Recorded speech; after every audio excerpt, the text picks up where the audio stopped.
first, and then how they are classified more recently, risk of their consumption, and what steps can be taken at the level of the people individually, what the governments can do, and what you who are here today, both as panelists as well as at those who are hearing, they can take. So I'll just go into these three areas.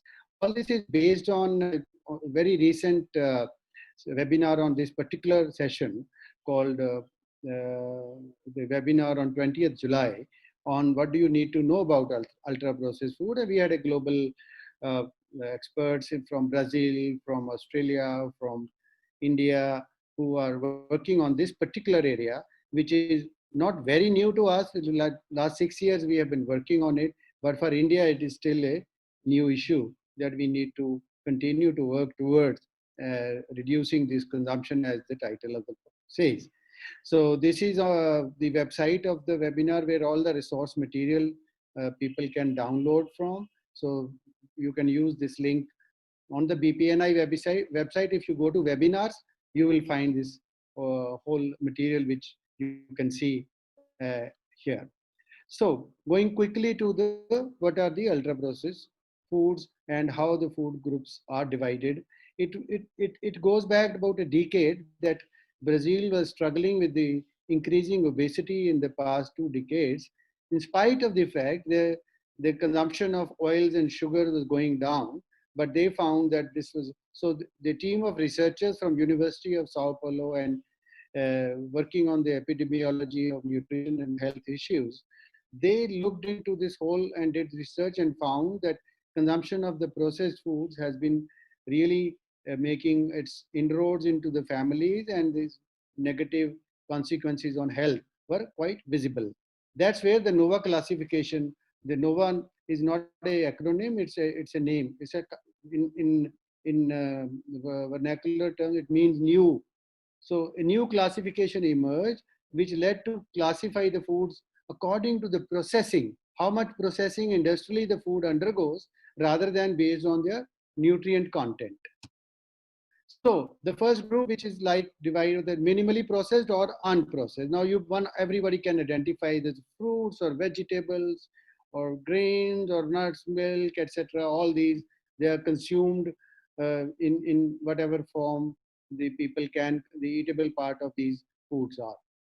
The second degree of processing comes in the terms of development of sugar, salt, oil, butter. All these, they come under the culinary ingredients, which are used for more like, as you are all aware, that these are used for the purpose of, uh, you know, making our food more tasty, delicious in this sense. Now, coming to the these are the slides which I borrowed from and courtesy the University of Sao Paulo, which was discussed. That's what this is the harmless processing, which we use the foods, and the third type of foods are produced by, for example, using unprocessed foods and giving them some culinary taste and making a little bit of processing so that they can last longer and change the sensory characteristics also. They can be both like cheese or freshly prepared foods of this grade, but they will fall into the category of processed foods. But still, they are harmless. Then comes the harmful processing, which is the topic of the day today. What happens here is that we pick up several types, contents of the foods itself. So, which are food derived substances. Now, they are grilled or whatever in the form of, industrially processed in several ways, added with flavors, colors, emulsifiers, and what you get is all this. You can see these foods which are called ultra processed foods in this way. So these are foods, these are not foods actually, these are formulations. As somebody in California who wrote a book on Food Genius actually gave the name of these foods as formulations, which is more easier to understand why we should not be consuming. So how one can really look into it? These are typically, there are more than 5 ingredients in these, made in factories, they have at least one of these ingredients which we never use in our kitchen or very rarely use in the domestic kitchen. So that's these are they are usually advertised, celebrity endorsed, ready to eat, convenient, pitched as anytime, anywhere foods, and they are designed to be overconsumed because of the inherent character of these foods, what is added into them in terms of increasing the intense palatability. So these are the foods which are now getting into the risks. Now the second part of my presentation going into the health risks. Now this is important that in the past decades, a lot of research has happened, which has shown there is a sufficient evidence as on today which exists in this that cancers, diabetes, obesity, heart disease, varying from if you increase 10% consumption of ultra processed foods, the risk of these problems goes up from 12 to 21%, varying in different categories like. So this is important. I will not go into very detailed research analysis. I'll share with you the resources which that if the time permits, you please download these from, they're easily available on the website. So this is the most recent paper, Ultra Processed Foods and Health Outcomes, a narrative review, and the ultra processed foods and the nutrition transition. Both of these papers are from the Institute for Physical Activity and Nutrition from the University, Deacon's University, Australia. Then this is a review which is under final review of publication coming from Brazil from Maria Luzada. She was the one of the expert speaker at our at the webinar on 20th July, and she shared that there were about 27 case control studies, 25 cohort studies, and one randomized control trial, which has happened. So there are studies from Brazil, UK, Australia, Canada in this sector, in this section of case control studies, and the cohort studies are from Brazil and UK, and all of these are more or less touching on the obesity part. There's one randomized control trial I mentioned, and I like to here. There are a lot of people were they're not agreeing on the NOVA classification, and they were finding it difficult to understand that the processing only itself would have led to something wrong. They were blaming the sugar, blaming oil, everything. But the processing which Brazil proposed as a method to actually identify food, easier way to analyze and also prepare guidelines for national dietary guidelines or the policies. So this is what happened in this trial.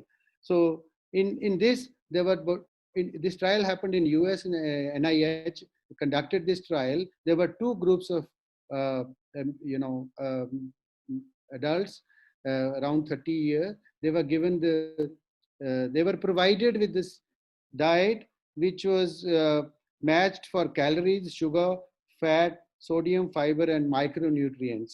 And they were asked to consume ad libitum. What happened? Now you see, this is the red line for the unprocessed foods, and this is the blue line for the ultra processed. So consumption of calorie energy intake varied, and you can see it is very high as compared to the people who consumed unprocessed. So it means it was driving overeating.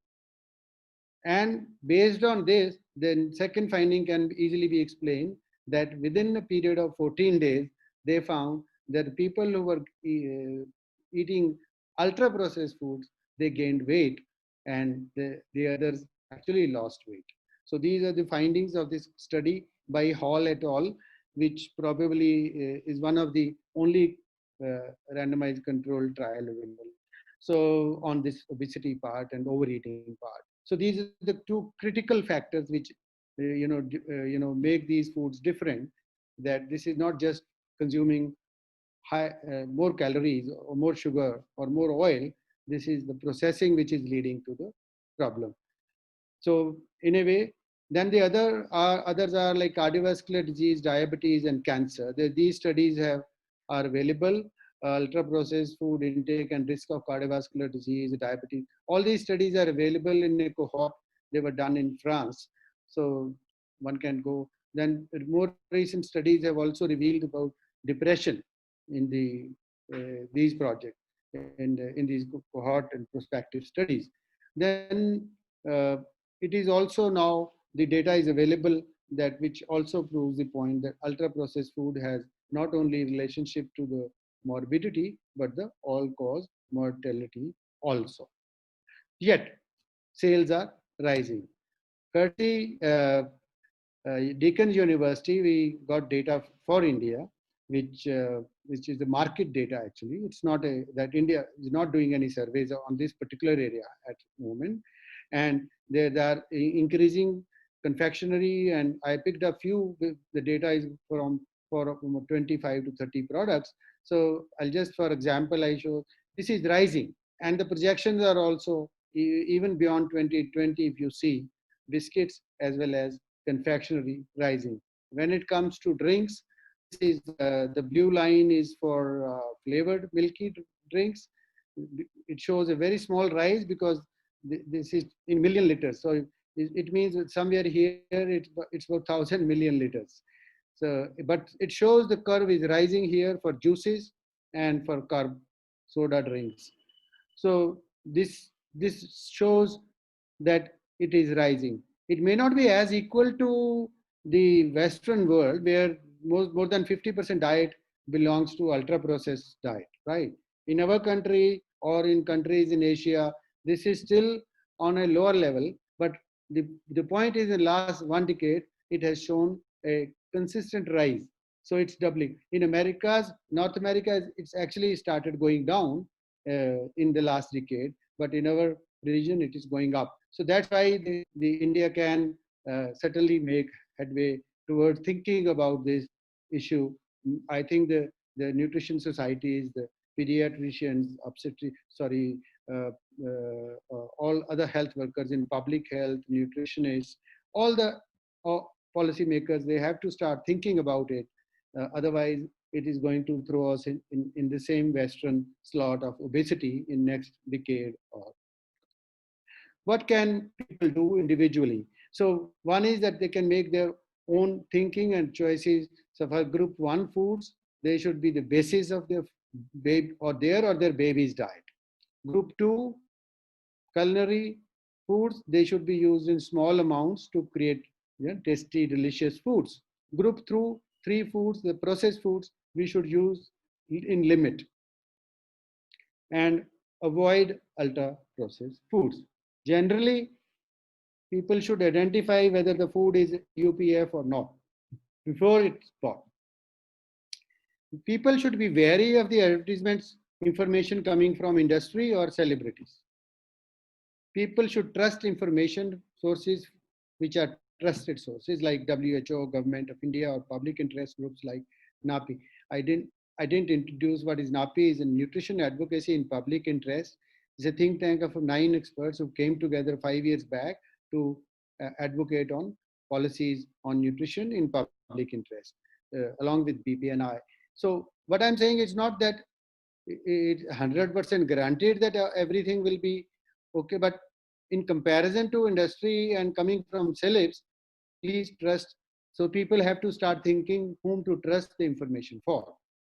And at the same time, to all the groups who are present today and how people can react age-wise, I would request. So for first 6 months, we have to define between ultra-processed foods and real foods with breastfeeding, recommended for 0 to 6 months exclusively and continued for 2 years. And those who are unable to do, for them, for example, ultra-processed foods are these factory-made foods which come from companies, Nestle, Danone, Mead Johnson, Abbott. All these foods are ultra-processed food. One should remember it starts at birth. So we used to call them junk or whatever, but this ultra-processed food gives us a better perspective of moving forward. Similarly, 6 months to 3 years, you can again see that what comes in ultra-processed foods is these cereal foods, drinks, instant cereals. Then going with growing age comes the chocolates and ice creams and these chips and other snacks and biscuits. They keep adding on as we go ahead with the age, as against the meals or fruits or veggies or whatever. I'm sure this is easier to understand what are real foods. And there is no difference when you grow. It's only the type of consumption differs in terms of when a person grows. That's how it comes up. Then the next one is above 8 years. Again, you see the veggie meals here in different parts of India. It could be idli, sambar, biryani, omelets, meals. And on this side, you see these pizzas and burgers, and even alcohol is a part of a ultra processed food. By processing, it is defined ultra processed foods, and beer and wine falls in the processed foods. Okay, next. Yeah, this is how one can really give examples. If you want to, those who are listening, they want to teach how people should identify, keep this label with you. So go to the ingredient section, see how many ingredients they are. I won't go into the detail, but here you find whether it is ultra processed or not. There's another catch I want to give. Most of the label they will show you as carbohydrates, 25 grams in this whole, you know, and 10.4 is the sugar. And what is rest? All that is also sugar. One should be clear in this, that this is misleading information. People, and some of the juices today say no added sugar. So we should be alerted to that. What does that mean? There is some carbohydrate or sugar present in the juice itself. So that should be clearly mentioned that it is sugar. So what the governments can do? The governments can launch a campaign on specifically on UPFs. We have some Eat Right campaign going on, which is more like telling people to eat the real foods. But what we need is to let people know the health risks of UPFs. Develop a legal framework to prohibit their promotion of UPFs. I have a couple of more slides. I'm sorry, going ahead of time, but just give me 2 more minutes. And develop a legal framework to prohibit the promotion of UPFs, and front of the pack label means a danger signal in the front where they are UPFs. Adopt the NOVA classification as a policy and include in the dietary guidelines developing age-specific concept. Brazil, Peru, Uruguay, Ecuador are using it. More countries are joining in. UK a couple of days back launched their strategy on, and they banned the promotion of high sugar ultra processed foods. Set up a national task force. Now, this is important, which without any conflict of interest, because for survey, research, and policy response advice. This is urgent. I'm sure the government should listen. If we all raise our voice, I'm sure the government will listen. The government should levy taxes on UPFs and give subsidy to minimal processed or unprocessed foods. Keep the policy development free from conflict of interest. Now, this is very important. We all call for partnerships and everything else. If you go to the website of FSSAI today, the partnerships are all people with major organizations which have all the food industry, Nestle, Cargill, Mars, you name it. They are all on the board. They are giving commitment to, support FSSAI in all the kind of campaigns FSSAI is doing. But I'm sure they also influence that they do not allow the government and the FSSAI to do the right thing, like a legal framework to prohibit promotion or front of the pack labeling. FSSAI has been sitting on this for last many years, but they have not come out with the label. So that's important. I wanted to highlight this point. What can you do who are listening today, participants and panelists? Write, speak, share about UPFs in local papers, write on social media. What are the harms? Sign up to NAPI or BPNI statement. It's available on our website. If you want to sign up, in next couple of weeks, we want to have signatures and send it to the governments. Write to your state policy makers. You can use the statement and write to your policy makers in your states. And you can use this document as I showed our website, Unseen Dangers of UPFs. This is available on the website. Thank you for your thank you for your kind attention, listening. I'm sure you can trust this information which I gave you. Thanks a lot once again. Sorry, Thank you, Dr. more time. Yeah. Thank you, Dr. Arun Gupta, for a very informative session, shedding light on the impact of ultra-processed foods, the importance of reading nutrition information, and what is it that the government can do and what all of us can do about it. Thank you very much. I would now request Dr. Uma Nayak to introduce to us the second speaker of the session, Dr. Beenal Shah. Over to you, Uma ma'am. Yes. So now we have the second speaker is my colleague from Baroda, Dr. Beenal Shah. She's a gynecologist, and she is a very active member of the FOXI in Baroda. She works a lot, and we have seen her doing very good work. I'm looking forward to your talk, Beenal, and she's going to talk on the role of FOXI in strengthening public and private hospitals towards BFHI, including case studies. Over to you, Beenal. Yeah. Thank you, ma'am, for the kind words. And I'm really privileged to be sharing the platform with the likes of Dr. Arun Gupta sir and Dr. Sheila Iyer ma'am. And it was, Arun Gupta sir, it was really an eye-opener, your talk. You know, I mean, making us realize what the label hides behind it. Yeah, so thank you so much. And am I supposed to share the screen or you'll be sharing my PPT? Hello? Please share. Mansi, to respond. If you can share it if you have it, Beenal. Yeah, but that's share screen option is not there, but I can see my slide on the screen. So no, but then There is a screen share Ma'am, we are option. sending it from our sharing it from our end. oh, no, I'll share it. Wait, I'm sharing it. Yeah, can you see it? Yeah. Yeah. Okay, thank you so much. Yes. Yeah, so first of all, I'd like to congratulate Professor Dr. Vanisha ma'am to collaborate this and bring us all together on the same platform for the well-being of our future generation. So I bring greetings from FOXI, that's the Federation of Obs and Gynec Societies of India. I'm the FOXI representative and being a past president of Baroda Society. Yeah, so today my talk is on a role of FOXI because we are working at the grassroots level. We are seeing the baby from the conception. So probably that is the right time, and I would say even before that, when the mother is planning to conceive. Because if there is a healthy environment in which the baby can grow, if the concepts are very clear in the mother's mind, then probably it will be all going towards the baby-friendly initiative, right? So what exactly is a baby-friendly hospital?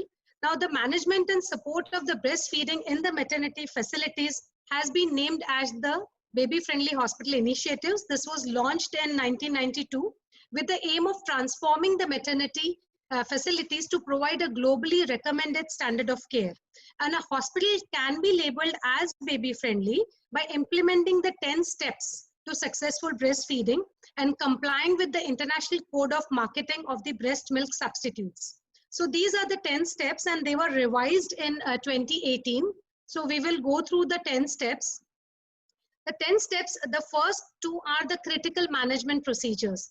And the hospital has to comply fully with the International Code of Marketing of the Breast Milk Substitutes. So this is enforcement. So you can remember this by all the E's, right? Second is evaluation, that the hospital has to have a written infant feeding policy that is routinely communicated to the staff and to the parents well in advance, much before the delivery. And it is very important to establish the ongoing monitoring that this is being practiced in the hospital, right? The second very important step in the critical management is the empowerment. Basically, because when we want to see that this is being practiced, we have to ensure that our staff has the sufficient knowledge, competence, and the skills to support the young mother. Like often now we are seeing mothers are having a nuclear family, just one delivery. Often they are not having their mother-in-laws or senior member to help them or support them. So we need that nursing staff who can help the mother to train her how to breastfeed in the correct way. There is also a role of a lactational counselor in such hospitals. Now coming to the clinical steps. The key clinical practices in the 10 steps are that we have to educate the couple and actually the entire family, and we have to tell them about the importance of breastfeeding and the management of how she would be able to continue breastfeeding the child. So the counseling has to start well in advance in the antenatal period, especially for a working mother, how she is going to be able to manage with the breastfeeding along with her resuming of work. So this needs to be planned well in advance. Very important, another thing is preparedness for breastfeeding. Checking the breast tissue, checking the nipples, teaching her the correct technique. And if the nipples are inverted or dry, we can start treatment for that well in advance. And the family support is very much required, right? Then it is important, very important role of the obstetrician is here. That is the early initiation, right? So what is important is that facilitate immediate and uninterrupted skin-to-skin contact and support the mother to initiate the breastfeeding, because that is the golden hour. After delivery, the child is maximally active, and all of us are aware that how important it is to give the breast milk as early as possible within the first hour.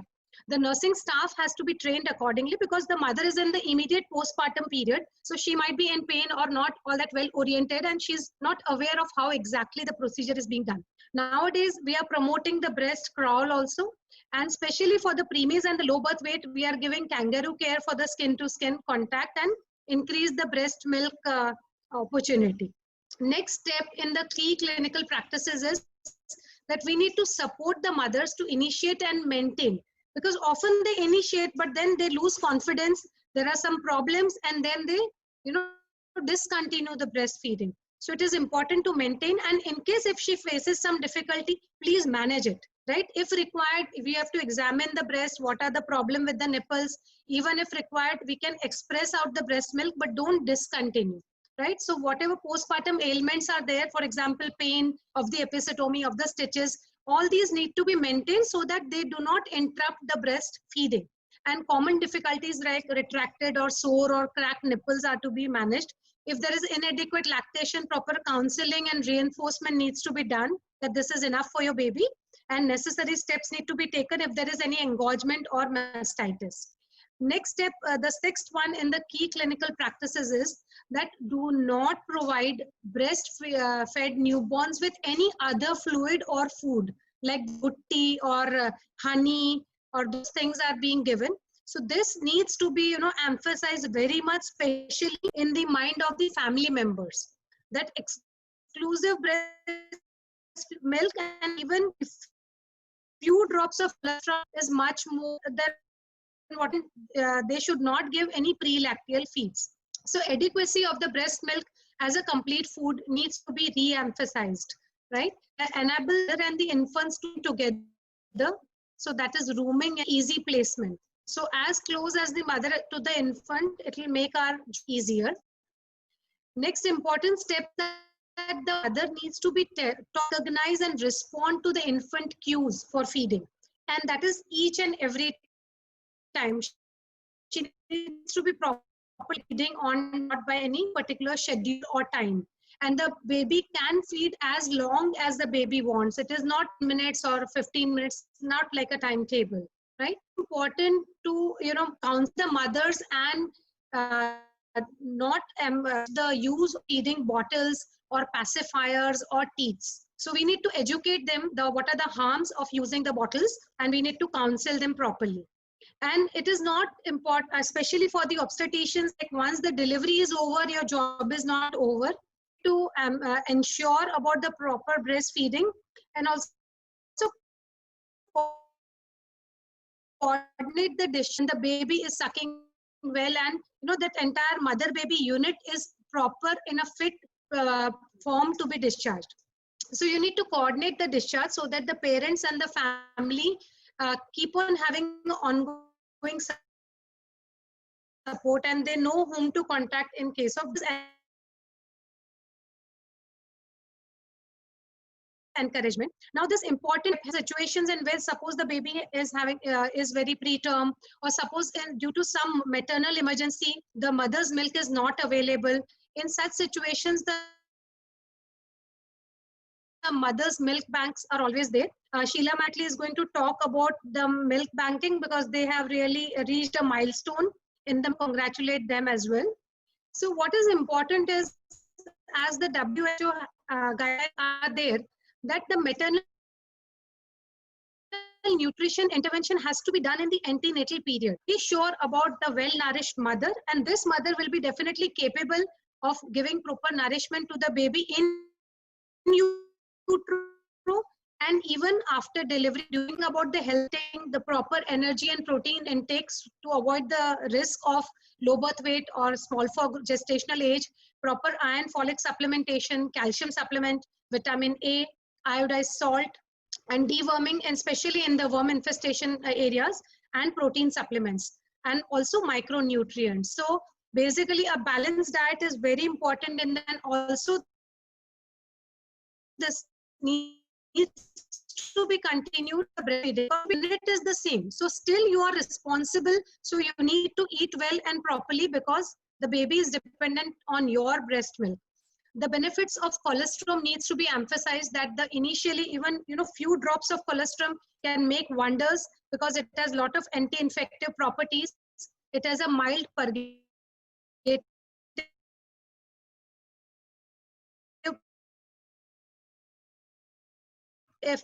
like capital growth factors, so the immature intestines will be helped, and the chances of NEC would reduce. So colostrum is much rich in these vitamins, and it is very vital for the baby. The benefits of mother breastfeeding to the mother and for the baby need to be re-emphasized. What is very important is that for 6 months, all the nutritional requirements of the baby will be taken care by the breast milk, and not even water needs to be supplemented, because often they feel that if it is hot, baby requires extra water.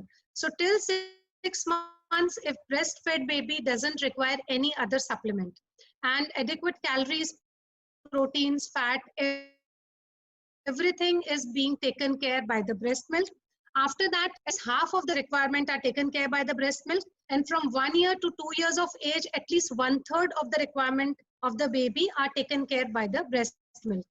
And it's not only the baby who is being benefited, even the mother is being benefited by a proper involution and anemia, because a lot of our mothers are anemic, right? And also when the breast is giving the opportunity to do the function for which it is made, like nature has given breast to the mammals for the mammary function. So if you do that function, then there are reduced chances of breast cancer in that mother.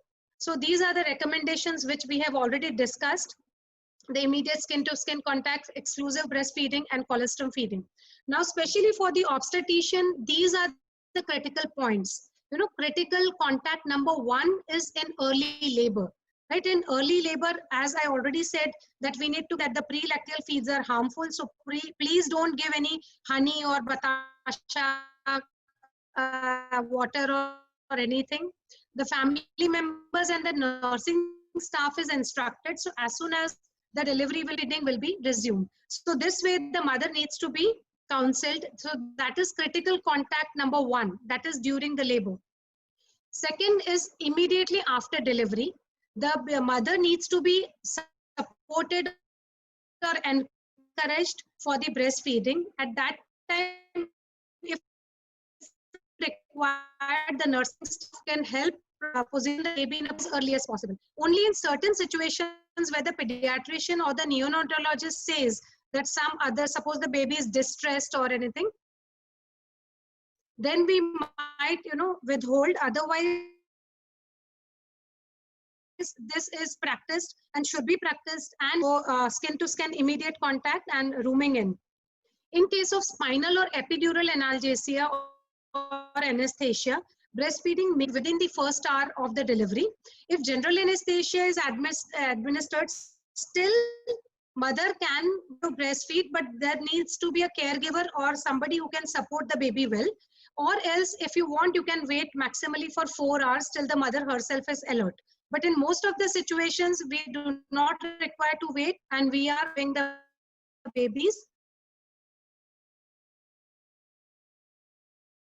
breast milk within the first hour of delivery. So even if the mother we are, even if when we are doing the stitches of the skin and the abdomen closure. Now, important thing is that don't forget once the delivery is over. In the postnatal ward, critical contact point 3. Here is the place where we have to establish breastfeeding, remove all the myths from her mind, any confusion, any difficulty. So basically, observation of the breastfeeding session is very important. Encourage the mother to feed on demand, explain the cues, understand the baby's language, like, when the baby is hungry, and that is how she has to respond. And if she has any difficulty, we try to solve the difficulty, right? And it is important that she should breastfeed the baby fully. That is the foremilk and the hind milk. The entire breast has to be empty, and this is how she has to proceed. Even the burping after the breastfeeding is very important. So this way, proper counseling is to be done, and these are the common problems which the mother may often face. So if there are some damaged nipples or engorgement, or if the patient perceives if there are flat or inverted nipples, we often take help of the syringing technique, and with that we are able to take care. So mostly artificial nipples or milk expression, breast expression pumps are mostly not required, right? Often from the baby's side, if the proper attachment is being not done, then we need to teach them the proper nipple confusion. So that needs to be avoided. Sometimes there can be a genuine problem like a cleft lip or a palate, but such babies are also able to, with help of some obturators or proper technique, they are able to breastfeed, right? Mother might require help with twins or multiple births, right? So these are the common problems, but mostly we should be able to take care of them. And last thing is the facility discharge. So before discharging the mother, re-emphasize again the importance of exclusive breastfeeding till 6 months, eating adequate quantity of food. There should be a variety or diversity in the meal. You should include all the 5 food groups in your diet. Very important for the postpartum mother is the iron, folic, and the calcium supplements, because whenever the milk, the calcium which is there in the breast milk, the source of this calcium is from the skeleton of the mother. So if she is not taking calcium supplements, she may lose a lot of calcium. The bone mineral density may go down. So it is important that with delivery, she should not stop the supplements, and during lactation, she should continue iron, folic, multivitamin, and calcium minimum for 3 months, and calcium I would recommend at least for 6 months. Also important to maintain hygiene and handling of the baby. Now this is important in current scenario, that even in corona positive mothers, like in USA, there has been study in which COVID positive mothers after delivery were allowed to breastfeed. Only thing, they were asked to wear the mask and maintain the hand hygiene. And with help of this, it was proven in the study of more than 150 females that the corona was not transmitted to the baby. So even that is not a contraindication for the breastfeeding, right? So once you have explained all these things, you can give the facility discharge to the mother. And if for working mothers, you can tell them that they can even express the breast milk, and they can store it at room temperature for at least 4-5 hours, even up to 6 to 8 hours. And in fridge, they can refrigerate for 24 hours. Now, I would like to highlight that whatever the amendments were done in the Milk Substitute Act. So this Milk Substitute Act prohibits advertisement in any form of the milk substitutes of infant, of feeding bottles, and no impression should be given in the mind of the public that these products are equivalent or better than the breast milk. This act also prohibits the promotion of infant food till 2 years of age. It prohibits giving any free samples or gifts to the pregnant women to encourage them to buy these infant milk substitutes. This act prohibits any donation or subsidized supply of the infant milk substitute. Very important is that all labels of the infant milk substitute jars or tins should be saying in English and in local language that mother's milk is best for your baby, right? And these labels should not have any picture of any infant or mother to increase the sale of these products. So there are very clear guidelines that, and also they prohibit display of any posters for this increasing the sale of this baby milk substitutes, right? So it is very important that a baby-friendly hospital adheres to these rules.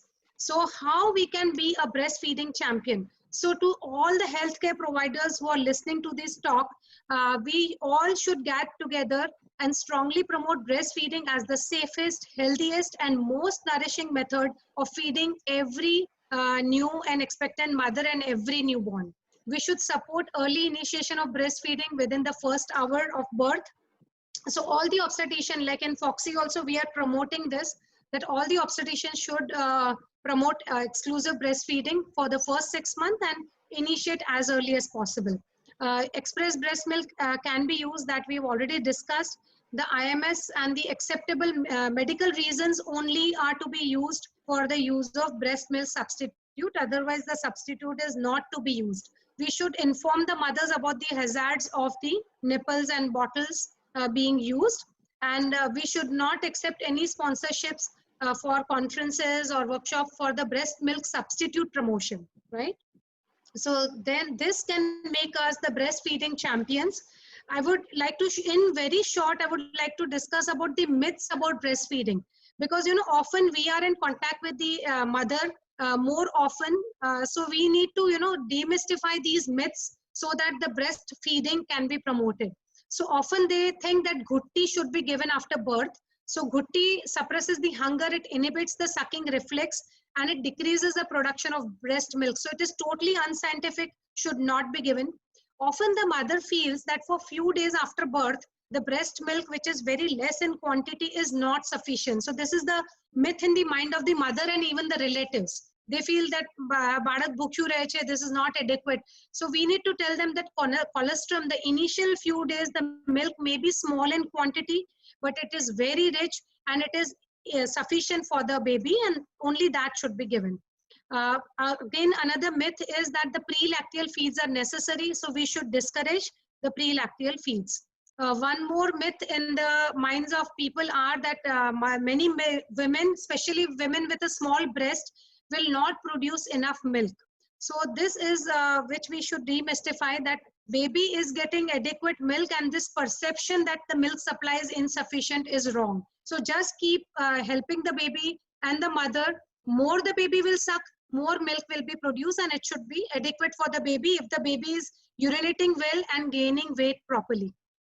Another myth in the minds of mother and the relatives is that baby remains hungry. Badak bhukhu rahe che, keeps crying every time. So probably there may be some other reason for crying, or poor attachment may be a reason for inadequate milk transfer to the baby. So just assure that the technique of the feeding is proper, and just see that whether there is any other reason for crying, like the baby may be wet, or the baby may be sick, or there may be some colic, right? Mother will ask you that, doctor, how would I know that whether my breast milk is enough for the baby? So there are two signs, as I said, that if the baby is gaining weight adequately, as described, that it should be gaining around 1 kg in a month, or a baby is passing urine 6 to 7 times, this means the baby is getting adequate milk supply, right?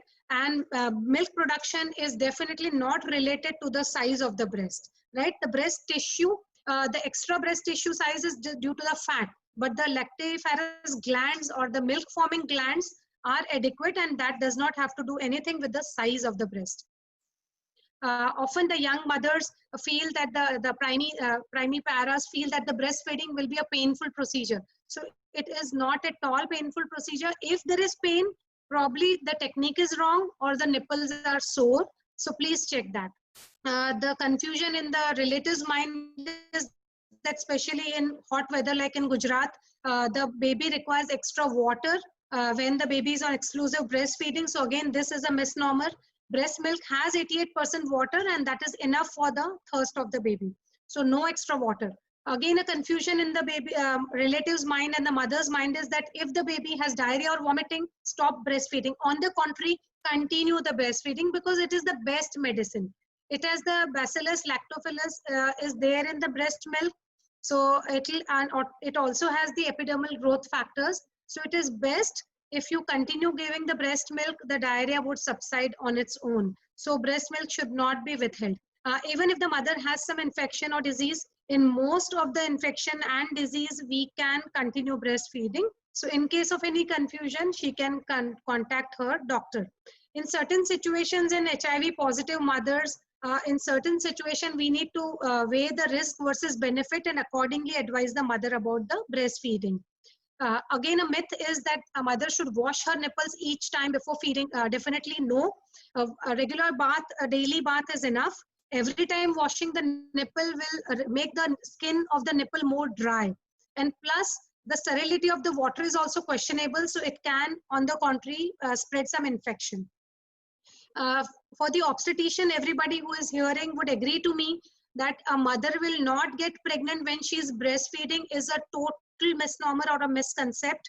She can definitely become pregnant. So breastfeeding definitely helps in contraception, but it is not a very reliable method of contraception or spacing. So you need to advise her contraceptive methods which are safe for a lactating mother, but contraception will be required, right? And breastfeeding limits the freedom of the mother. On the contrary, I would say that it increases the freedom, because she can breastfeed the child anywhere, anytime. She doesn't require any preparation or any bottles or any sterilization or anything, and no extra cost, right? So actually breastfeeding is something which gives freedom to a mother, right?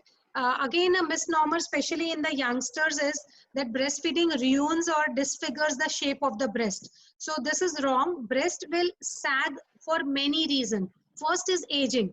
With the aging, all the tissue sags, so breast will also sag.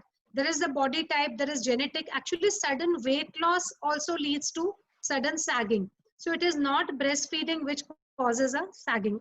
And if you want maintain the shape of the breast, you do some exercises which will tone up the muscles which are supporting the breast, right?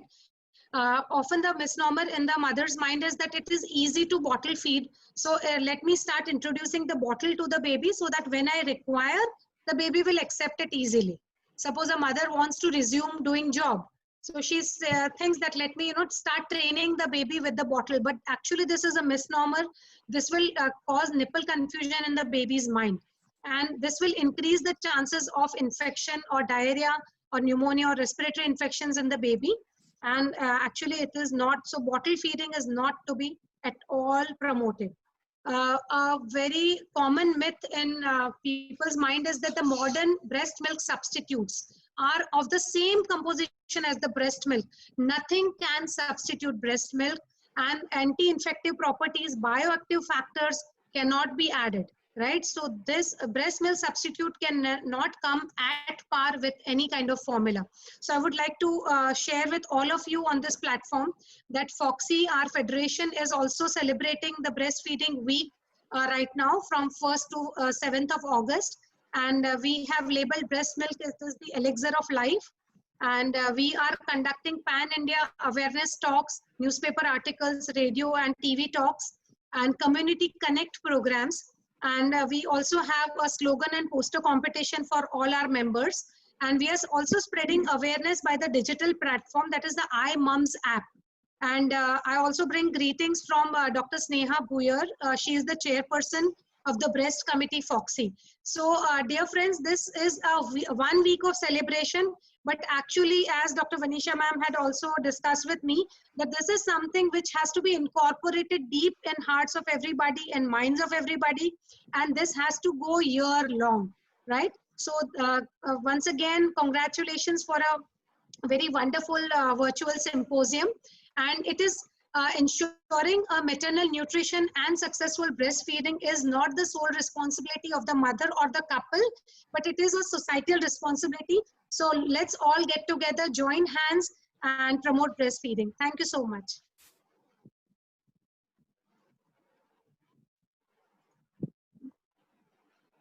Thank you, Dr. Beenal Shah, for that wonderful presentation, for highlighting the importance of the 10 steps to successful breastfeeding and the common problems that are associated with breastfeeding, also dispelling the common myths that are associated with breastfeeding. We now move on to our next speaker. I would request Dr. Uma Nayak ma'am to please introduce to us the next speaker for this session, Dr. Sheila Iyer.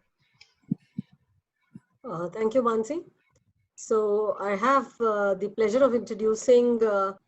Sheila Iyer, who is presently the head of the Department of Pediatrics, SSG Hospital, and we have been colleagues for nearly 30 years in the department. So I'm introducing to you the present HOD and a dear friend, Dr. Sheila Iyer. And she has trained in neonatology in Australia earlier, and very neonatology and breastfeeding and human milk bank is very close to her heart. And she's going to talk about something very similar today. The topic says priorities for breastfeeding during COVID-19, challenges for the NICU and the human milk bank. So over to you, Sheila. Thank you, Uma, for the kind introduction.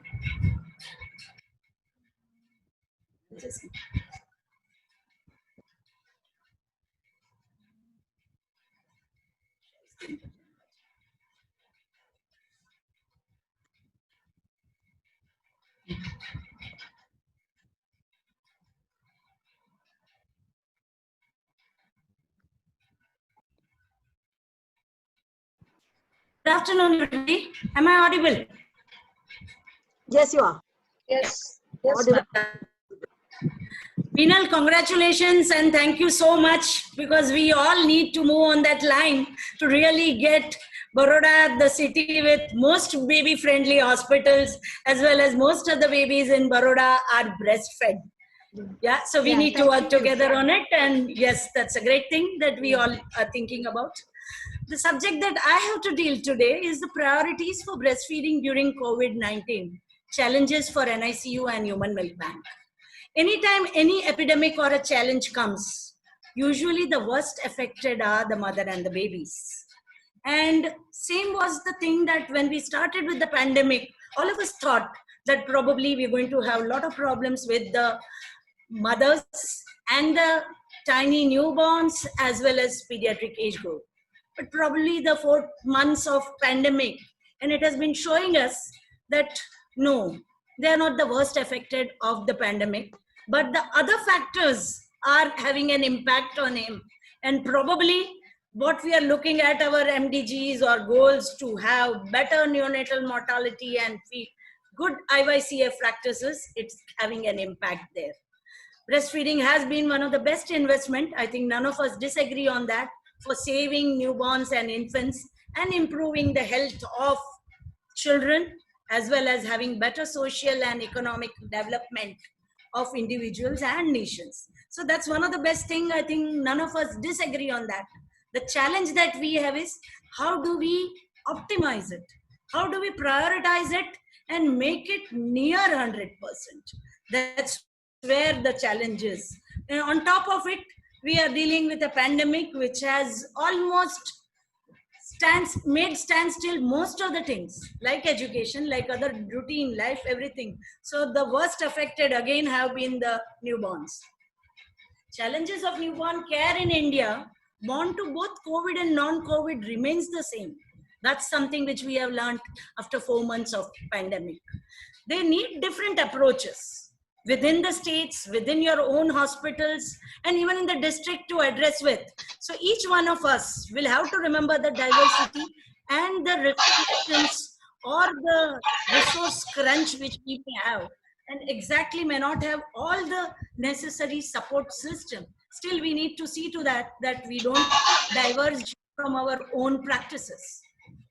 Collateral damage due to stigma, shifting of focus, pandemic of COVID, all our SMS protocols, and people thinking about distancing and focusing on trying to protect ourselves. This has led to a lot of challenges to us as far as I think maternal and neonatal care is going on. Number of antenatal visits have decreased. Number of institutional deliveries definitely probably from periphery coming to us, if those who are not complicated, has decreased. Complicated or critical has remained the same during this pandemic period. Number of SNCU admission, both inborn and outborn, some decrease, at least 10 to 20%. Follow-up rates markedly decreased. They get discharged, but my follow-up rate has gone to 25%. My high-risk newborn care follow-up clinic, which used to have 100 follow-ups every Saturday, has now 25, 30, 35, not more than that. Significant impact on immunization. So all this is going to lead to a problem in coming days, because these are the basic things which we need to do to decrease our NMR and IMR. And definitely it could have an impact on mortality and morbidity of newborns and young infants. So naturally it's going to have, where our contact with the mother, with the baby, or the support is decreasing, we are likely that we could have the decreasing rate of our breastfeeding and complementary feed, or other non-advisable feeding rates could increase. Other challenges, mothers are coming late, or the babies, when they are sick, they are coming us too late. Declining visits, mainly they have been trying to tell us that lockdown, transport disruption, fear of contacting infection. Unfortunately, both our major hospitals of Baroda have been COVID designated hospital. Actually, we were sandwiched between the two COVID wards and trying now to relocate ourselves with another ward. So those are things which were not anticipated but have happened. So we all have to learn to find out for each facility, how can we overcome this, at the same time protect and promote our breastfeeding rate. The other thing which affected our newborn care nurses and doctors program, that rotation of trained nurses and doctors to COVID wards, as we were really short of healthcare personnel there. Healthcare professionals were emotionally affected, affecting their full commitments. As I would tell you that my own, out of my 30 residents, 10 residents became positive during this pandemic. And that really was a demoralizing effect on my other staff members also. As well as rapid expansion of this COVID cases, including fatal ones. Unfortunately, at this joint, I would have to say that most of the medical mortality which has occurred in Gujarat, pediatricians have contributed a significant number, which has been worrying us. So all this ultimately affects the patient care and the neonatal care. So what I would really try to tell here, that in our compelling need to focus on COVID-19, we should not lose our sight on our other existing epidemics, or you say problems of newborns. And infant feeding practices are an important component when we talk about newborn and young infants. But a good news is also there. The last 4 or 5 months have taught us that overall incidence of COVID-19 in neonates is low. Severity of disease in children and newborns is very low. Therefore, supportive care is the only thing which is required, which is part and parcel of essential newborn care, where it is early and exclusive breastfeeding and KMC are part of essential newborn care, which we cannot forget, which we cannot do away with even during this pandemic. If we look at the global reports, pooled incidence of vertical transmission, the recently published data, only 1.6%. Other data, if we look at, out of 1,005 newborns with mother newborn pair dads which were examined, only 3.9 were positive, and mainly acquired during postpartum period. Out of this, only 2 were confirmed congenital. So again, all this is telling that we don't have to be really scared that the baby is going to get from mother, but when we handle them in postpartum period, our protocols of SMS along with continuing breastfeeding have to be followed. If you look at the Indian experience, which I just gathered from our colleagues in NNF, where we had similar online conference on 10th of July, that total 1,488 COVID positive women were delivered during this period in various institutes. And out of that, 7.3 neonates only had some or the other symptoms. So to promote safe breastfeeding and milk expression in COVID pandemic era, we need to meet some conditions that mothers should perform stringent hand hygiene frequently, including before and after breastfeeding and touching the baby. Mothers should practice respiratory hygiene, wear a mask while breastfeeding, and providing other care to the baby. They should have routinely clean and disinfected surfaces. Becomes difficult in public hospitals. We really have been striving hard to implement it. EBN can be fed to the baby without pasteurization also. And the collection and transport of EBM to the baby should be done very carefully to avoid contamination. This was one of the major issues when we had to separate the mother and baby, and when the EBM was transported to the baby in our other area of outborn newborns, sisters were worried to touch that container. Then they felt it could transmit. So a lot of health education and counseling had to go on to see that these practices are implemented. Yes, again, this is the same Lancet report which tells us that we have good news. At least babies are not suffering so badly during this pandemic. But yes, pediatricians need to be careful. What one can do is categorize the neonates, that we have a COVID suspect mother. Baby is stable, is more than 34 weeks. Probably baby can be kept with mother with all stringent hand hygiene and distance protocol, and continue breastfeeding or continue giving EBM depending on the child's clinical situation. Mother is COVID positive but stable. Baby is also more than 34 weeks or more than 35 weeks, more than 37 weeks, stable, does not require any ICU care or other things, can be kept at 6 feet distance with the mother in another crib. Mother follows all the protocols. There is an attendant or mother herself can do most of the other care of the baby, and baby could be breastfed. If there is COVID suspect, a sick baby, yes, probably would need to go to an ICU because of the sickness of the baby. COVID positive and a sick baby would need to go to an ICU because of the sickness of the mother and not the mother's COVID positivity. Again, we can decision for choosing care areas. We can take whether a COVID suspect but stable neonate, COVID positive stable neonate. We can keep at two isolated areas. We can have COVID suspect with a sick or a preterm baby, COVID positive with a sick or a positive baby.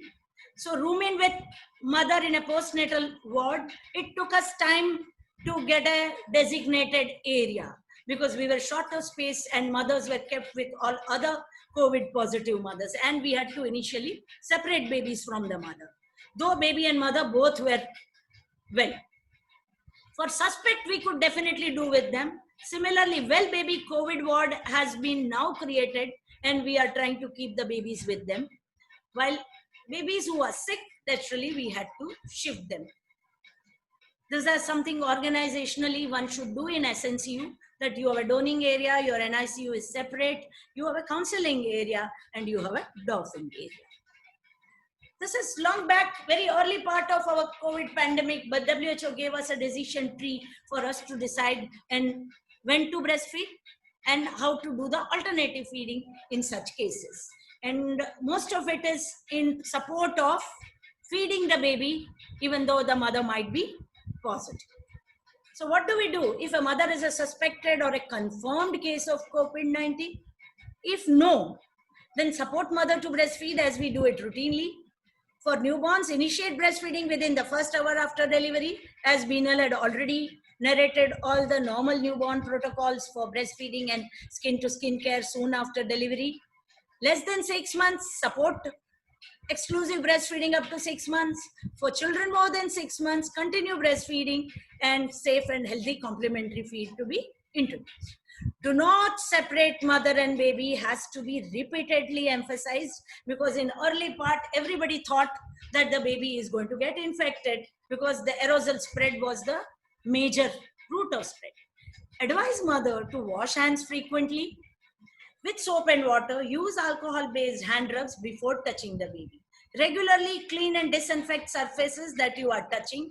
No need to use alcohol-based cleansers every time she breastfeeds. She should have good bath, clean with soap and water only. And if she has been coughing, she should use the disinfection protocol of wearing a mask. She should use a shield if possible. Mother should wear a medical mask feeding. If a medical mask is not available, use the cloth mask.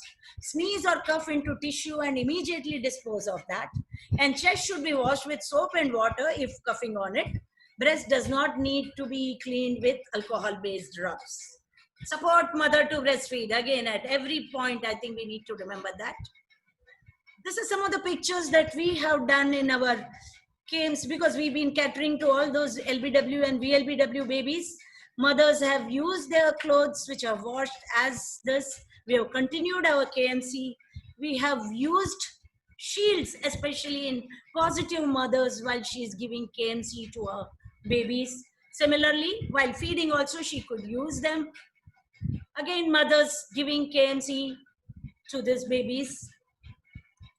Okay, so the postnatal care of stable neonates born to a suspect or a confirmed mother basically tells us that keep mother and baby together in a separate isolation room, hand hygiene, direct breastfeeding, if needed, milk expression, counseling and support for that, healthy care provider taking care of mother and baby, and routine physical examination and monitoring.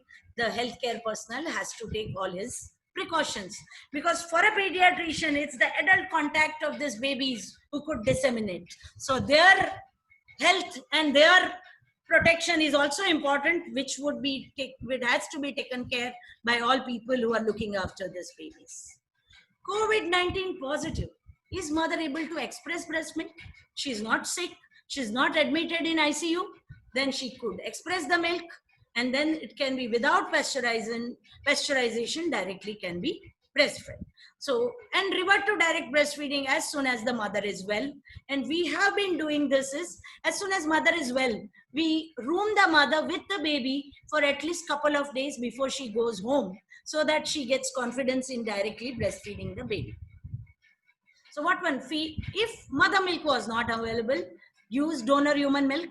And we were fortunate enough, as for last 8 months, our milk bank has become functional and we have had a very positive response. So we were able to give these babies required, then give donor human milk. And naturally, we haven't sent any mother on formula home. All of them have gone on breastfeeding. Yes, continue alternative modes till the baby can directly breastfeed on the mother, like spoon feeding, and mother's expression starts as early as the mother is stable. Support mother for breastfeed is again what we need to remember. If COVID-19 is positive, is wet nurse available? Sometimes there could be, culturally acceptable. We have had triplets where other female who was breastfeeding her child have fed their babies. So if mother is willing to breastfeed after recovery, we continue. And I don't think so I ever give an option that is she willing to breastfeed. She has to. So we have to just protect and promote and counsel her. The option whether you want to breastfeed is not the norm that we try to give to any mother.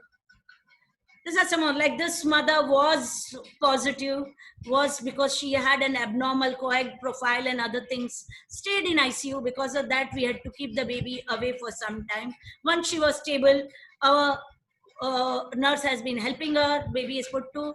This is the couple, both of them then kept their baby with them, then kept separately after feeding was over. So this was one of those happy moments that we had, and definitely a positive outcome where the baby went home directly on breastfeeding, though mother was sick.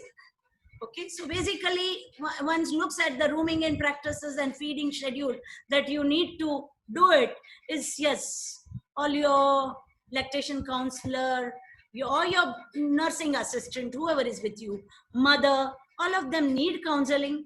You need to take care of all the precautions. Mother's own milk, if possible, you express that, or otherwise you move to your milk bank, get your pasteurized donor human milk and give that to them. Okay, that is something which we need to follow. What are the other supportive cares which we need to continue? KMC, probably it's a standard precautions of hand hygiene, mask, if need, even a face shield, and mother or a caregiver can continue giving KMC. It helps in stimulating and increasing our breastfeeding rate also. So for a low birth weight baby, KMC plus breastfeeding. Family participation and visitors. Yes, here again we have to make minimum visitors because they could be asymptomatic carriers. Social distancing, that's why in a postnatal ward for COVID positive mother, we were finding it difficult to get cots, is that we had to keep at least the cots at distance of 6 feet or 2 meters apart, and in between we had to keep the cots or a crib for keeping the baby. Healthy family member following contact and droplet precautions may be allowed to stay for a Caesar mother because she may not be able to get up every time and take care of the baby and assist in baby care activities. Counseling and communication is the major area where we all will have to focus. It's not a single prescriptive answer. And there are a lot of myths amongst the healthcare persons as well as in the family. So with COVID, what are those myths? We have to try to correct them and motivate them to continue with this and continue your discharge and routine immunization policies. So what are the key messages at the end that I would like to say? Vertical transmission of COVID from mother to baby is extremely rare. Now it's evidence-based. After 4 or 5 months of pandemic, at least data has started pouring in from various places. Neonates can definitely acquire during delivery and postnatal period, but it's preventable with protective measures. So we should aim at that instead of separating the baby and the mother. Rooming in, breast milk feeding, routine supportive care to continue, KMC, distancing, mother wearing a mask, hand hygiene, mother wearing shields, all those things which would have to be implemented. For healthcare persons, use of appropriate PPE, universal masking, social distancing, respiratory etiquette, hand hygiene, disinfection of high-touch surfaces should be an important area that we all need to take care. And what we need to remember is majority of neonates do not develop symptoms due to COVID, and the prognosis for them is good news for us. Key newborn care practices which must continue, I've already emphasized. I would just re-emphasize that early skin-to-skin contact for delivery room activity, delayed cord clamping to my obstetric friends, exclusive breastfeeding, either as EBM or as donor human milk, and rooming in unless until there is a specific reason that the mother and infants are separated because one of them being sick and brought to ICU. For non-COVID areas also, all these precautions have to continue, like standard infection control measures, universal masking, social distancing, hand hygiene. I think I'm repetitive to it, but I think we need to be repeatedly reminding ourselves that we need to take care of this. Little bit of short, I know I'm overshooting time, so I'll not go very much in detail for our Mother's Own Milk Bank or this. It was established sometime in October 2019. This is my team, and I would say those dedicated nurses and my 2 lab assistants have taken it so far because they're really very passionate about it. And that has made this dream child. I think Umaben also wanted it always during her time that it gets established, and very happy that it is progressing well, and we wanted to take it further from here. Why do we need? These were the things which we thought about. We have 8,000 plus deliveries, 60% of them being high risk, almost 4,500 babies, 50-50 from our own delivered and 50 from outbound units are coming to my both NICUs, more than 50% low birth weight, and definitely dealing with a high mortality. And where it is evidence-based now that if you feed them human milk, either directly mother's milk or expressed or a pooled donor human milk, you definitely decrease your infection and survival rate increases, NEC decreases. So to ensure human milk for all babies in the hospital, definitely I might see to that my lactation support, my early skin-to-skin contact, everything takes place. Still there are babies whose mothers have not reached us, whose mothers are in ICU, or their babies are too tiny to take direct breastfeeding. We need somewhere there an express breast milk and pooled donor human milk. If we look at what is being recommended, the best feed for a baby is mother's own breast milk. Best feed for a preterm milk is mother's own preterm milk or a donated fresh preterm milk. Next is pasteurized, donated, pooled human milk. Okay, all your formulas will go last in the list. So how to ensure that a constant and a safe supply of human milk to these tiny sick babies who for some reason are not able to get their own mother's milk, or they are able to get their mother's own milk, but which need to be stored for a longer time. then the answer is we need to establish a human milk bank. Government has been really trying to establish more and more number of banks. What has been labeled them as is a comprehensive lactation management plan. And instead of calling it a bank, definitely this is a mother's own milk bank. It's a center to collect, screen, test, and store donor milk collected from healthy lactating mothers. And in India, we are calling them as CLMC, or Comprehensive Lactation Management Centers. Concept of wet nursing is there for us from our mythological age. Milk bank in India are very few. Though they have been, first one was started by Ameda Fernandez in Sion Hospital, Asne in 1989. We saw that post-HIV, there was decreased enthusiasm for starting milk banks because of the HIV in the breast milk. Over a time, we have now started screening, started treating antenatal mothers, as well as pasteurization kills HIV virus. All those things have given us a little more safety to go towards it. And now government is also very keen that as many as lactation support centers and milk banks can be developed in India. So basically it's a triangle where you start with, at all delivery points, you should have lactation support units, where I need all the support from my obstetric colleagues, as she told. Yes, all of us are FOGSI, NNF, IAP. We as IYCF and BPNI are all committed to it, that we all go work together for lactation support at all delivery points. Then we have lactation management units at district hospital and Raj sub-district hospital with a functional sick newborn care units.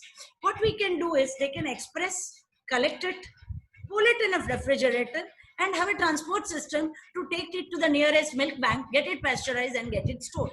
This is still a little long way to go. At least if they start using that pooled milk for their own babies would be a good thing. But otherwise, as a concept, that's a very nice concept. And then at Pyramid comes a comprehensive lactation management center at a medical college with an NICU and a or it could be at a district hospital, as I told you, where you have enough postnatal mothers who could be your healthy donors to give you some more amount of milk to take care of those in need. Okay, I'll just show you with this picture that what is the flow which we have in, I mean, how do we work in a mother's own milk bank or a human milk bank? A donor mother comes, she is counseled, she comes to the human milk bank, her history is taken, her checking of her HIV, VDRL, hepatitis B, Hep C, everything is checked. You should have a printed report because it's a medical legal requirement. Then you check whether she's on any medication which will be contraindicated. Is she on any radiation therapy? Has she received blood transfusion in the recent past? Then all these things become as negative impact for taking donation. If all is clear, she is registered and a donation takes place. Milk expression is done. Then that milk expressed is again pooled, cold chain kept. It's stored in regular refrigerator if it's like a milk bank like ours. And then what we do is that stored, and in each bottle we may pool if the amount is, because our bottles which go into pasteurizer are of 150 to 200 ml. So maximum up to 3 mothers milk I pool it, not more, because in case the culture comes positive, out to discard. So I don't want to discard larger amount of milk. That's why we don't pasteurize in a bottle more than 150 to 200 ml milk. That stored milk then is pasteurized. This is in case you do not have enough to run your pasteurization cycle. Then I'll deep freeze it over 24 or 48 hours. Then take it for pasteurization after thawing. But we most probably are able to do the daily collection. In the evening, we run our pasteurization cycle. Post pasteurization, it is stored in fridge, refrigerator, freezer. Before that, I do a culturing sample. Okay, the microbiological culture of that milk which is pasteurized is sent. I get report in 24 to 48 hours. Once it comes negative, that is available for prescription and thawed and given to the recipient. And recipient also signs a form that they are getting, means parents sign. I mean, naturally the newborn cannot sign, that they are agreeable to giving donor human milk to this baby. So this is, in short, this is the process which is followed. What has happened, the impact of this COVID-19 on my human milk bank? it also had. Similar findings were seen by my colleagues at Mumbai, Chennai and all also. But we were in the initial phase, so it started kind of worrying us. What happened? That we just started in third week of October. We were still counseling. We were ourselves also were in a learning curve. We started a number of mothers coming. We were very happy in the month of February and March because it went up. And there on 23rd March, we get a lockdown. And for almost 8 to 10 weeks of lockdown, 12 weeks, we started having less and less number. Deliveries also decreased, agreed. Mothers were discharged early. They wanted to go home back. Many normal mothers did not come. So early discharge, other things, and also for me to get healthy mothers who could donate. Plus they were themselves also were a little scared. Staff also felt that should we call all of them into milk bank or not. So there were a lot of confusions which we were trying to work out, as well as the mother's donation decreased. Now from June onwards, it has started increase, and it has increased in the month of July. Okay. Sorry. This is like, if you see, in the last 6 months, total 2,089, actually the figure has increased now. Mothers have donated. Some of the mothers came repeatedly, while some mothers came single or 2 times. And the total collection now has gone more than this at the month of July. Okay, my recipients are, donor mothers are 289 and recipients are 764 newborns who may have received repeated also. This just I wanted to share my photo of this with mother. Recently, she came to our milk bank. She directly on her own came because we have put the arrows to come to human milk bank. She has delivered a 3 kg healthy child. She herself is quite healthy. She said, I want to donate. She started last 2 days. She's been giving almost every time she comes, 3 or 4 times in a day she comes. She's been donating around 100 to 150 ml. So today, while counseling her, I asked her, what made you come day 2? Usually we really need to coax them or talk to them. She said, this is my second experience. First time I delivered at Thane, and at Thane also there is a human milk bank where I donated, and I really know the concept and what I'm doing and how much important it is, this milk, for some of your sick babies in NICU. So I was really overwhelmed. Recently it has happened. That's why I'm sharing that. We always think that mothers are not ready, but one good experience motivates them. So if we take this to community, probably I'll get more donor mothers to do this. These are some of the counseling sessions which I have with those mothers to make them ready for donating. So at the end, I would just tell that what should be our discharge policy and follow up during this pandemic, because I don't think so it's going to end very soon. And we have to see to that we don't falter in our follow-ups, immunization and IYCF practices, which already seems to be faltering. Stable neonates should be roomed in with the mothers with discharge together. Stable neonates not roomed in because of maternal or the baby sickness, you should see to that at discharge they are at least roomed in with the mother and then only discharge. Reassess as per usual follow-up schedule for all newborns. Utilize phone, video and designated community healthy worker for follow-up. Explain danger signs. Give very, very clear information about whom to contact and visit in case of symptoms. Continue your routine immunization, continue exclusive breastfeeding, and I think we all need to work very hard that whatever little we had achieved in IYCF practices, we don't revert to our old data and because of the COVID pandemic. I think with these words, I would end my talk here, and we need to see such healthy newborns who are giving us thumbs up for all good practices that we do for them. Thank you. Thank you, Dr. Sheila Iyer. Thank you for an amazing presentation highlighting the importance of human milk banks and the MOM initiative, and of course sharing your real life experiences. Thank you so much, ma'am. Since we are running a little short of time, I would request Dr. Uma Nair to quickly conclude this session, after which we'll just take out 5 minutes for a quick round of question and answers. Over to you, Uma, ma'am. Thank you, Mansi. And So this was an amazing section in which we had 3 speakers. Dr. Arun Gupta was the first one, and he highlighted the dangers that ultra-processed foods, UPFs, could do. And not much is known. Most of the people are unaware, and it was an eye-opening thing. He also shared with us the new classification of food depending upon the processing limits, and that we as individuals can, read up lots about it and put onto social media, as well as talk to policymakers about these UPFs, and try and help people out and see that UPFs, ultra processed foods, are not consumed, and even he could tell us what government should do about it. Great presentation. The second one was Dr. Beenal Shah from Foxy, and she highlighted the new 10 steps of the breastfeeding, with the 11th step, the human milk bank, as well as the myths and facts about breastfeeding. Every time, though we may have heard so many times, we do learn things.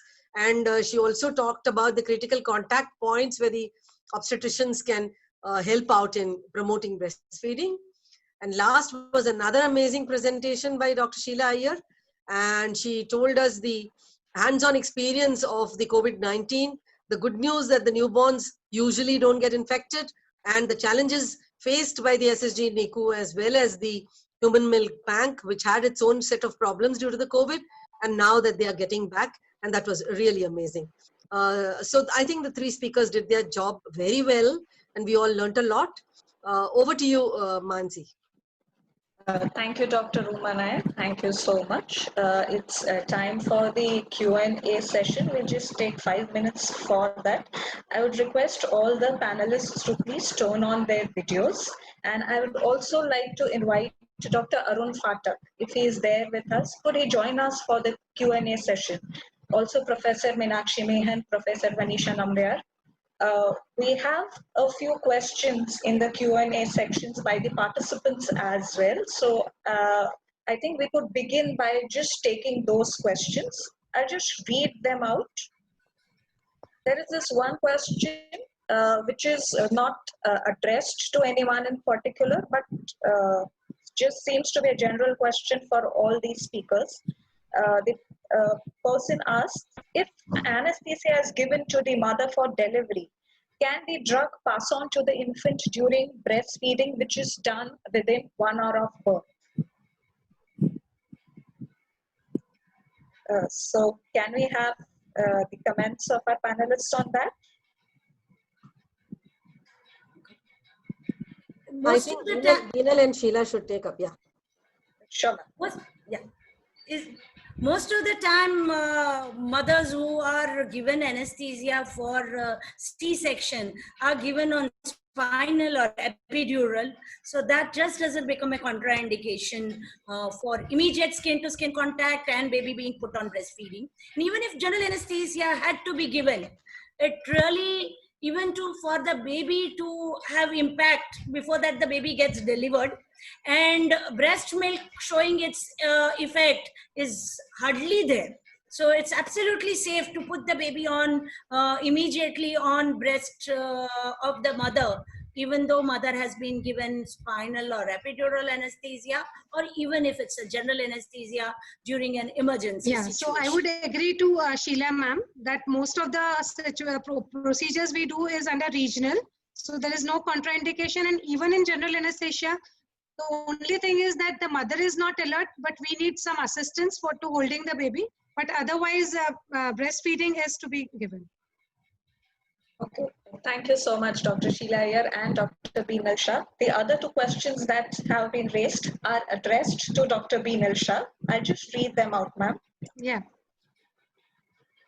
Okay, so the question is, can we request Foxy members to contribute more videos of how they support initiation of breast crawl?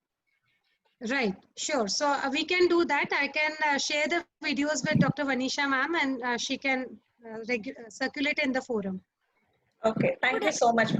Yeah, I would have suggestion probably in every delivery area before the mother delivers. If breast crawl and skin-to-skin contact and other things in pre-labor state also it's shown to them, probably they'll get more encouraged.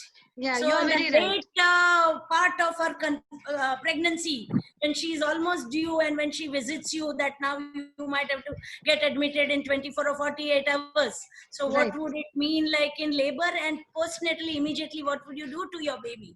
Right. If we can mentally prepare them, that would be a very good way of motivating them to accept Right. the immediate skin-to-skin contact and breast crawl. Yeah, true, madam.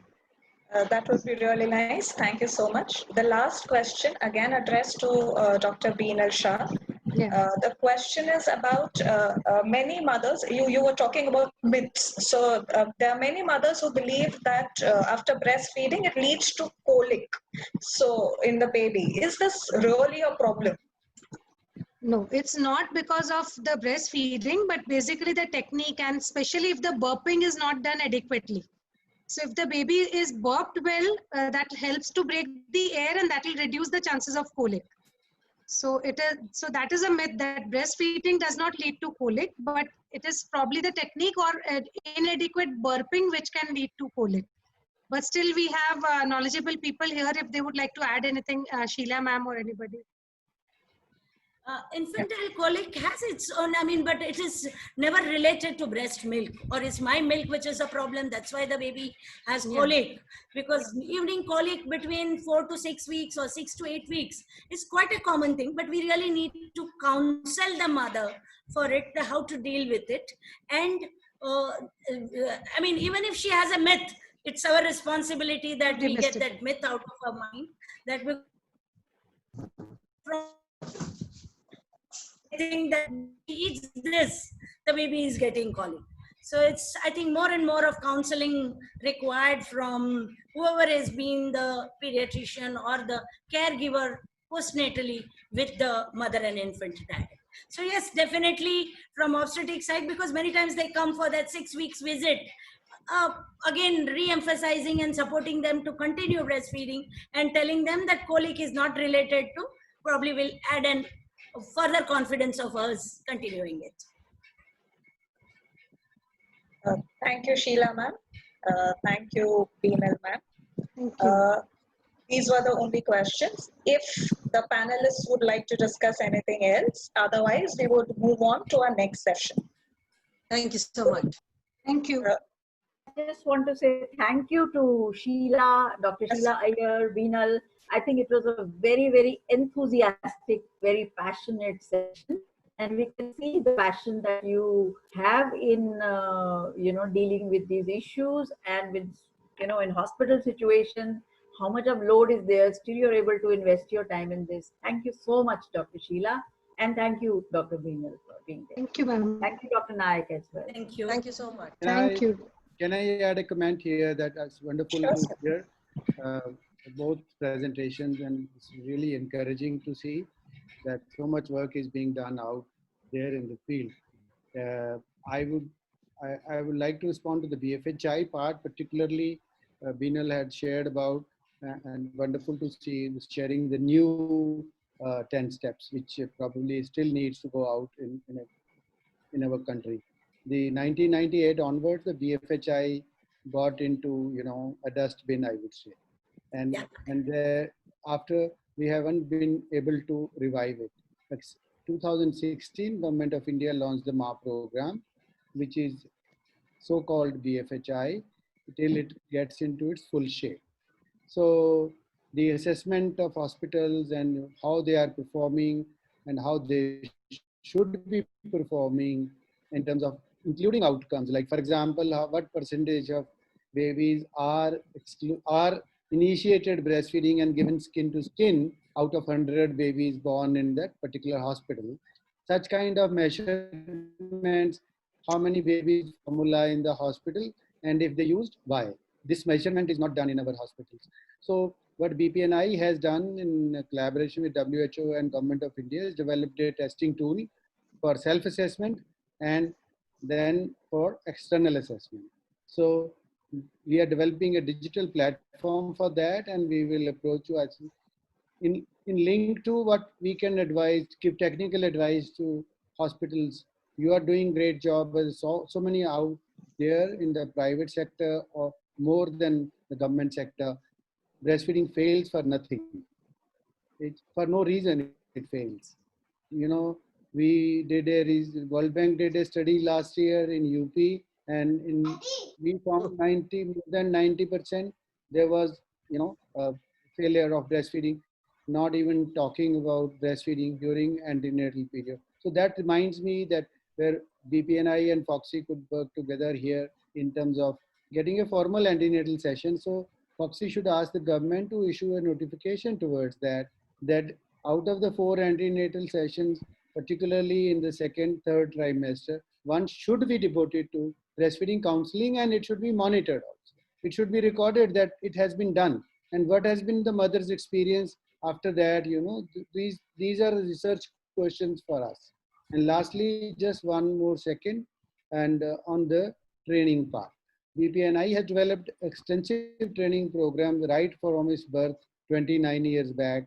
We have been pioneering into updating the training program. We will be very happy to work with any organization or any state or city or whatever, where people need to develop their skills. So competency is very, very important. We all may be competent in ourselves, but if you look at the holistic way, like look into a district or a state, then we find the competency level is very, very low. That's an important thing we all need to take home. So my request would be to the organizers and people in FOXI and NNF and IAP to look into this competency also as some kind of exercise, and find out what percentage of hospitals are actually providing skill counseling during at birth or even later. So we would be happy to collaborate on any of these with any of these organizations. So that's all. Thank you very much for your kind attention, and look forward to working together. Thank you, Dr. Arun Gupta. Thank you to all the speakers and the chairperson for the session, Dr. Uma Nayak ma'am. Thank you, everyone. We are really privileged to have such eminent speakers, such distinguished personalities at the